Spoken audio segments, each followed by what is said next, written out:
ये पत्थर तुम्हें न फायदा पहुंचा सकते हैं न नुकसान। क्या तुम उस चीज को अपना खुदा बनाते हो जिसे तुमने अपने ही हाथों से तराशा है? भीड़ एकदम ठहर सी गई। लोगों ने आपकी तरफ देखा, कुछ हैरत में डूबे हुए, कुछ गुस्से से लाल, लेकिन आपका लहजा इतना पुरसुकून था कि बहुत से लोग चुपचाप सुनने लगे। आपने कुरान की आयतें सुनाई, हमने हर उम्मत में एक रसूल भेजा कि अल्लाह की इबादत करो।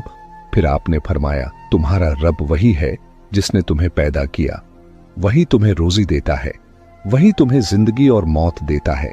जब तुम बीमार पड़ते हो शिफा वही देता है, जब आसमान से बारिश रुक जाती है वही पानी बरसाता है, जब तुम तन्हा होकर मदद के लिए पुकारते हो तो वही सुनता है।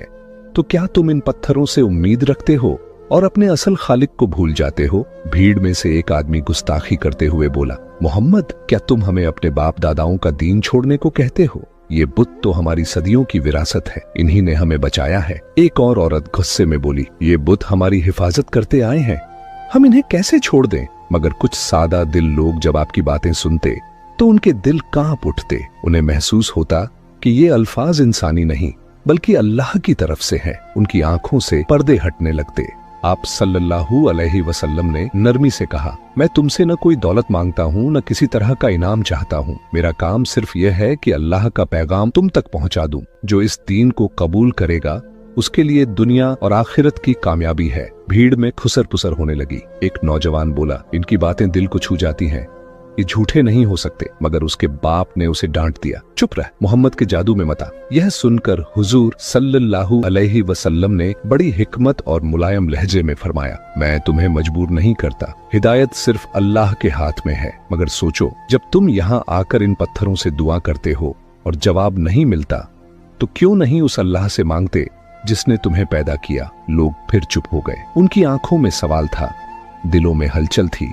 कुछ चेहरों पर गुस्से की लाली थी, मगर कुछ दिलों में रोशनी उतरने लगी थी। यही इस्लाम की दावत का असर था, जो पत्थरों के सामने झुके इंसानों को भी सोचने पर मजबूर कर देता था। क्या सचमुच हमारा असली रब यही बुत है या कोई और है जो हमें देख रहा है, हमारी आवाज सुन रहा है? मक्का की वो बुढ़िया अब और भी परेशानियों में घिर गई। पहले तो वो दिन रात नबी पाक सल्लल्लाहु अलैहि वसल्लम के खिलाफ झर उगलती, लोगों को डराती धमकाती और कहती, मोहम्मद से दूर रहना, वो जादूगर है, वो धोखा देते हैं। लेकिन अब हालात बदलने लगे थे। उसके अपने गली कूचे में वो